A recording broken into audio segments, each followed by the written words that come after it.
2047 तक आत्मनिर्भर भारत इस बात का संकल्प देश की जनता ने प्रधानमंत्री जी के साथ मिलकर के लिया है और आत्मनिर्भर भारत के लिए स्वदेशी को अपनाना ये सबसे महत्वपूर्ण जिम्मेवारी हम सब भारतवासियों की बनती है। इसी विषय में आज आपके माध्यम से मैं अपनी बात, भारतीय जनता पार्टी की बात, प्रधानमंत्री जी की बात आपके माध्यम से और आपके दर्शक, आपके श्रोता, आपके पाठक इन तक पहुंचाने के लिए आया हूं। मेरे साथ यहाँ जिला के हमारे माननीय अध्यक्ष यतेंद्र जी उपस्थित हैं। चाइना से भारत के संबंध के बारे में क्या कहेंगे? देखिए, जैसे मैंने कहा कि पूरी दुनिया में हम बिल्कुल अलग थलग होकर के जी नहीं सकते, लेकिन जहां तक संभव हो हम लोगों को, चाहे वो चीन से संबंध की बात है, अन्य देशों से संबंध की बात है, अमेरिका से भी संबंधों की बात आई थी, हम लोगों को नेशन फर्स्ट इस मंत्र के आधार पर बढ़ना होगा। तो निश्चित रूप में सब दुनिया के जो भी देश हैं, चाहे वो डेवलपिंग कंट्री हैं या डेवलप्ड कंट्री हैं, उन सब के साथ हम बेहतर तालमेल के साथ आगे बढ़ सकते हैं। सर, आत्मनिर्भर के लिए सबसे पहले टैक्स की बात आती है। कोई भी बिजनेस स्टार्ट करें या नया स्टार्टअप लें तो टैक्स इंडिया में सबसे ज्यादा टैक्स आ जाता है। जीएसटी के जो रिफाइन किया जाता है, लेकिन जीएसटी के अंदर भी क्या किया गया है कि प्रोडक्ट्स को आपने 12% से 8% कर दिया, लेकिन उसका जो रॉ मटेरियल है उसको आप 5% से 12% कर दिया है। रिसेंटली हुआ है कि बीटा के अंदर मिल्क प्लांट में पहले रेट कम किया गया और अब फिर से उसको हाई कर दिया गया 5 दिन के अंदर। देखिए, मुझे ध्यान आता है जब हमारी सरकार देश के अंदर बनी और प्रदेश के अंदर बनी, उसी टाइम जीएसटी रिफॉर्म्स देश के अंदर लागू हुआ था। उससे पूर्व बहुत बड़े अर्थशास्त्री, देश के पूर्व प्रधानमंत्री डॉक्टर मनमोहन सिंह इस कल्पना को केवल साथ लेकर ही दुनिया से चले गए, लेकिन वो कुछ नहीं कर पाए अपने दौर में। ये हुआ तो नरेंद्र मोदी जी के प्रधानमंत्री बनने के बाद हुआ। और एक बात ध्यान में आती है, क्योंकि उस समय मैं विधायक था, तो पूरे देश के अंदर बहुत सारी कॉन्फ्रेंस सरकार के वित्त मंत्री, मुख्यमंत्रियों के साथ मोदी जी करते थे और नई व्यवस्था इस देश के अंदर लागू, इस बात के लिए बहुत सारा विचार विमर्श हुआ था। और उन्होंने कहा भी था, अब भी कह रहे हैं मोदी जी, कि कोई फैसला अंतिम फैसला नहीं होता। जहां कहीं कोई भी इस प्रकार की त्रुटियां नजर आती हैं, निश्चित रूप में उन पे सुधार करते हुए आगे बढ़ने का काम निरंतर हमारी सरकार करती है। अगर इस प्रकार की कोई त्रुटियां आएंगी तो हम लोग भी उनको ऊपर ध्यान कराएंगे और भविष्य के अंदर इनके ठीक होने की उम्मीद करेंगे। सर, आप आत्मनिर्भर भारत संकल्प, जीएसटी, नोटबंदी में जो छोटे उद्योग थे उनको तो खत्म कर दिया। देखिए, ऐसा नहीं है। अगर छोटे उद्योगों के ऊपर, जैसा आप कहें, खत्म कर दिया, हो सकता है कहीं कहीं किसी के ऊपर कोई प्रतिकूल प्रभाव पड़ा हो, लेकिन प्रतिकूल से ज्यादा अनुकूल प्रभाव पड़ता दिखाई देता है। इसीलिए तो हम सब भारतीय मिलकर के आज जो फ्रजाइल 5 इकोनॉमी में हमारी गिनती होती थी, 5 बीमारू अर्थव्यवस्थाओं में गिनती होती थी, उससे निकल करके हम चौथे पायदान पर पहुंचे हैं और निश्चित रूप से 2047 तक दुनिया के प्रथम पायदान पर होंगे। सर, सोने का भाव बड़ा आसमान पे चला गया इंडिया में। आज देखिए, दुनिया में इस प्रकार की चीजें रहती हैं जिनके भाव कभी स्थिर रहते हैं, कभी बढ़ते हैं। निश्चित रूप से एक मार्केट का अपना एक ताकत होती है और सरकार इसको जो कंट्रोल जितना कर सकती है वो निश्चित रूप से कर रही है, भविष्य में भी करेगी। सर, जो आप कह रहे हो कि अनुकूल भी प्रभाव पड़ा है जीएसटी रिफॉर्म से, लेकिन आप शिक्षा को काफी लंबे समय से देख रहे हैं, अध्यक्ष जी भी हैं, लेकिन पिछले 11 सालों के अंदर कितने जीनियस यहाँ से गए हैं, कितनी कॉटन इंडस्ट्रीज यहाँ पर हुई हैं, उसका आपने कभी दिया है? देखिए, निश्चित रूप से आपकी बात से मैं सहमत हूँ, लेकिन क्या आप ये दावे के साथ कह सकते हैं कि वो जो भी डिजाइनर्स यहाँ से गए हैं, जो भी इंडस्ट्री गई है, वो केवल जीएसटी के कारण से गई? ऐसा नहीं। देखिए, हम देख रहे हैं पूरे देश के अंदर, दुनिया के अंदर जो नए इस प्रकार के रिफॉर्म्स हुए थे एग्रीकल्चर सेक्टर में, कॉटन की फसल के ऊपर भी हुआ था, कीड़ा ज्यादा लगता था, उसकी वजह से बीटीबी आई, लेकिन बीटीबी कीड़े को ज्यादा लंबे समय तक मात नहीं दे पाई। इसके लिए बहुत सारे कारण हैं।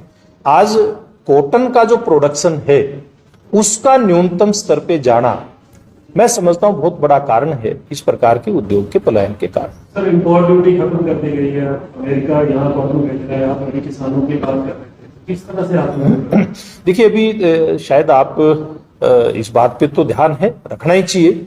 उस बात को भूल गए होंगे कि इसी पिछले महीने अमेरिकन राष्ट्रपति के सलाहकार ने एक पत्रकार वार्ता की और उस पत्रकार वार्ता में एक दावा किया कि आज जो भारत और अमेरिका के बीच में जो तल्खी आई है, जो ड्यूटी को लेकर के इस प्रकार की तल्खी आई है, उसके पीछे भारतीय प्रधानमंत्री नरेंद्र मोदी जी का अपने किसान और दूध उत्पादक के पक्ष में खड़ा होना है। ये मैं मेरी बात नहीं कह रहा, ये अमेरिकन राष्ट्रपति के सलाहकार कहते हैं कि भारत के प्रधानमंत्री अपने दूध उत्पादक के साथ खड़े, अपने किसान के साथ खड़े। इसीलिए इस प्रकार की जो ट्रेड में जो भी बाधाएं आई है वो आई है।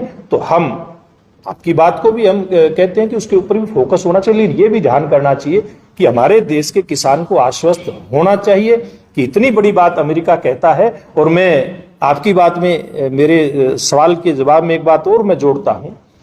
मैंने किसान नेता गुरनाम सिंह चन्हौनी की स्टेटमेंट भी सुनी थी। उन्होंने मोदी सरकार के खिलाफ जब या हरियाणा की सरकार के खिलाफ आंदोलन की जब जरूरत हुई, किसानों को अग्रणी मोर्चे पर आकर के उन्होंने लड़ाई लड़ी, उन्होंने भी ये स्टेटमेंट दी, उन्होंने भी देश के प्रधानमंत्री का इस बात के लिए धन्यवाद किया था। सर, अभी तक किस तरीके से देखते हैं, सरकारी संस्था है। आप बताइए, आपके सवाल के आगे भी आने दीजिए जी। सिरसा में खासकर कॉटन की होती है, धान की खेती, तो कोई सरकारी क्षेत्र में ऐसा कोई उद्योग लगाने की प्लानिंग है जिससे किसानों को बढ़ावा? देखिए, निश्चित रूप में सरकार ने इस प्रकार के जैसे नेशन वन इलेक्शन की हम लोग बात करते हैं, वन डिस्ट्रिक्ट वन प्रोडक्ट का एक मंत्र पूरे देश के अंदर नरेंद्र मोदी जी लेकर के आए।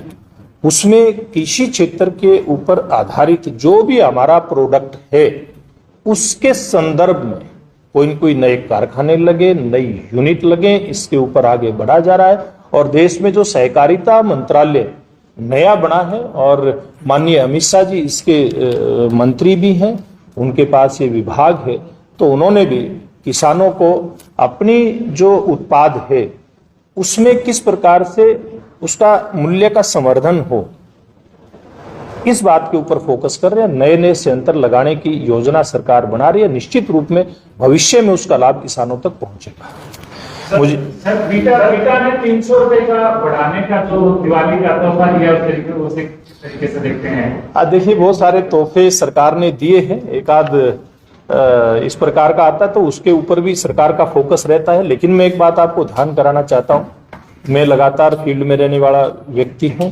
आज हम देखते हैं कि सरकार के प्रोत्साहन के कारण से ऐसे छोटे छोटे किसान अपने उत्पादों को, चाहे वो पुरुष किसान हैं या महिला किसान हैं, जो सेल्फ हेल्प ग्रुप बना करके सहकारिता के माध्यम से अपने छोटे छोटे उत्पाद को और देश नहीं पूरी दुनिया के अंदर लेकर के जाने का उनका प्रयास है।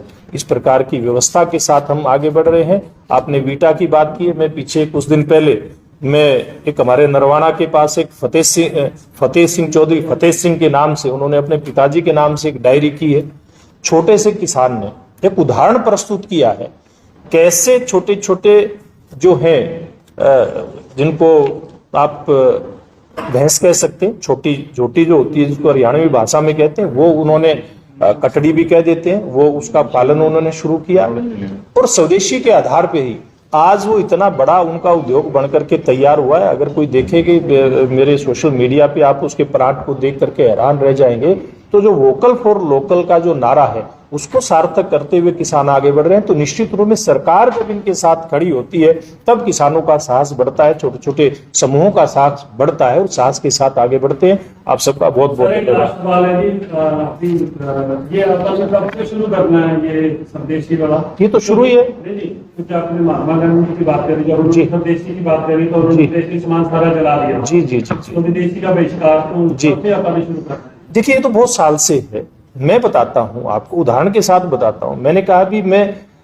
1998 में इसके साथ जुड़ा, जब पेप्सी कोला का हमने बहिष्कार किया था।